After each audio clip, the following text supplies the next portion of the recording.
अवैध बांग्लादेशी और रोहिंग्या पर ऐसा ताबड़तोड़ एक्शन जो पहले कभी नहीं हुआ।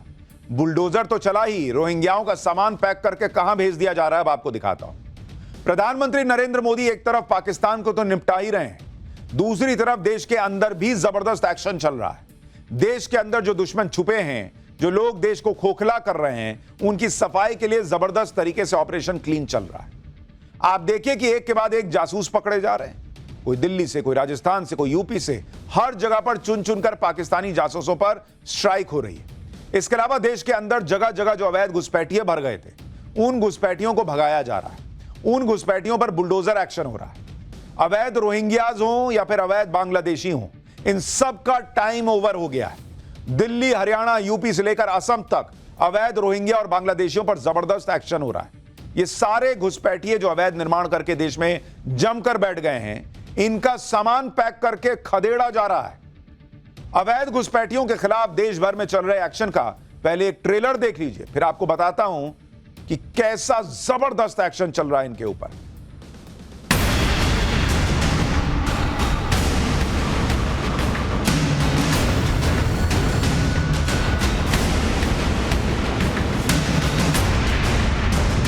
बहुत सालों से रह रहे, हमारे ससुर यहाँ खत्म हो गए, हमारे पिताजी यहीं मर गए, हमारे दादा भी मर गए यहीं, और हम भी 40-42 साल की उम्र हो गई।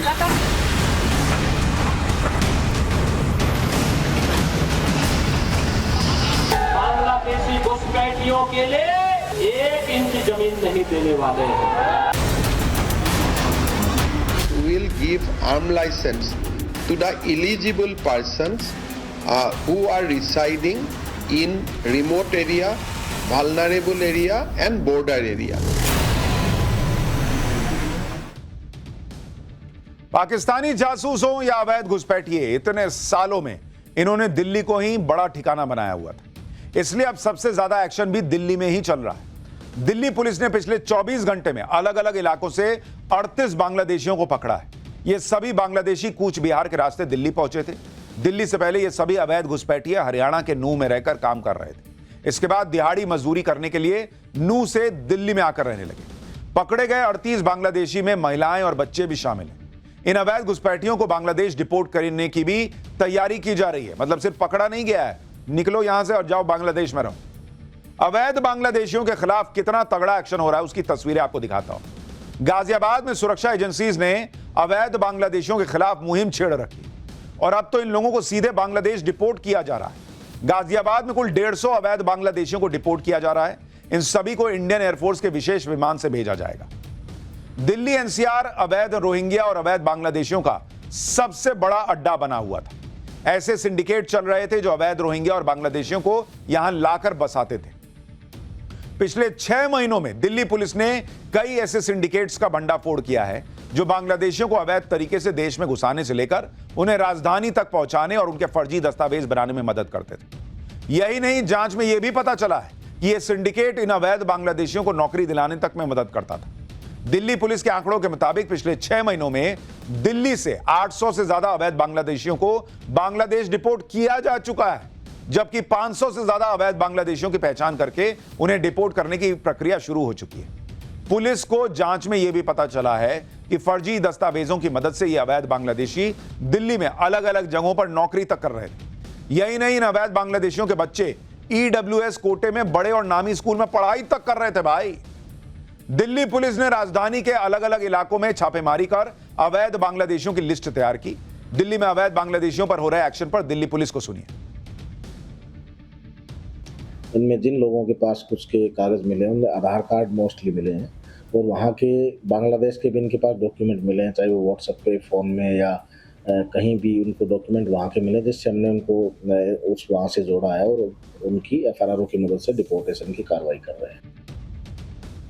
अवैध बांग्लादेशियों को सिर्फ डिपोर्ट ही नहीं किया जा रहा, बल्कि उनके ठिकानों पर बुलडोजर भी चल रहा है। दिल्ली में अवैध बांग्लादेशियों के ठिकानों पर छापेमारी चल रही है, बुलडोजर एक्शन हो रहा है। ये तस्वीरें दिल्ली के तैमूर नगर इलाके की हैं, जहां कुछ दिनों पहले तैमूर नगर नाले के किनारे बनी 100 से ज्यादा अवैध इमारतों को मिट्टी में मिला दिया गया। यानी ताबड़तोड़ एक्शन चल रहा है। लोग पाकिस्तान में बिजी हैं, यहां अंदर ही अंदर रोहिंग्या और बांग्लादेशियों का सफाया भी हो रहा है। हरियाणा में भी ऐसा ही ऑपरेशन चल रहा है। हरियाणा के पलवल में 47 बांग्लादेशियों ने खुद ही सरेंडर कर दिया। ये लोग पिछले 10 साल से रह रहे थे, ईंट भट्टों पर मजदूरी कर रहे थे। सरेंडर करने वाले बांग्लादेशियों ने जो खुलासे किए हैं वो बेहद चौंकाने वाले हैं। इन लोगों ने भारत बांग्लादेश बॉर्डर पर दलालों के जरिए घुसपैठ की थी।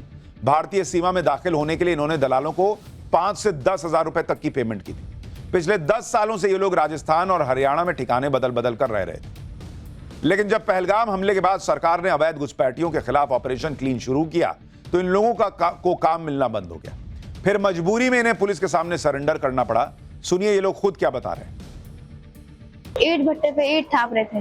कितने लोग हैं आपके साथ? हमारे साथ तो बहुत लोग था, लेकिन सब लोग गया है, बस हम ही है और हम एक परिवार में है। यहाँ पलवल कैसे पहुंचे हरियाणा के?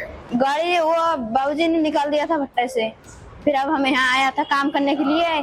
तो ये लोग कह रहा था हम बांग्लादेशी हो, तुम यहाँ से चला जाओ। इधर ऐसे आया थे, ये फतेहपुर में आया थे। वहाँ पर क्या काम करते हैं? काम ही नहीं मिला था, बरसात हो गया। 12 साल से भारत में कहाँ रहे आप? हम हरियाणा और राजस्थान, बस 2 राज्यों में रहे। यहाँ क्या काम किया? ईंट भट्टा में ईंट फताई। ईंट भट्टा? हाँ, मालिक है ना, वो डर रहे थे, बोले आप बांग्लादेशी हो, निकल जाओ।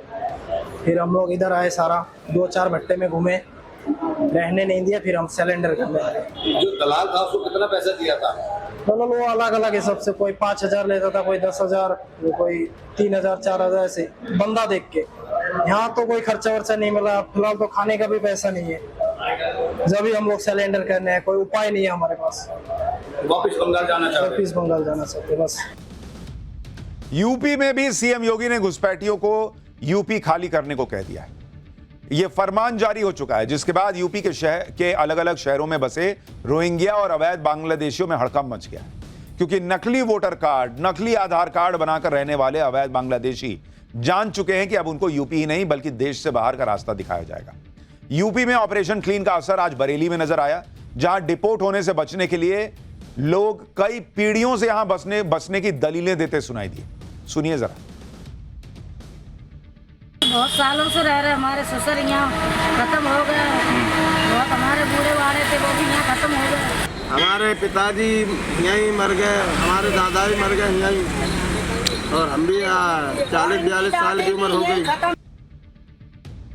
इनके पिताजी मर गए, इनके दादाजी मर गए, आपको यहां मरने नहीं देंगे, आप अपनी जमीन बांग्लादेश में जाकर मरिए। बरेली तो सिर्फ शुरुआत है।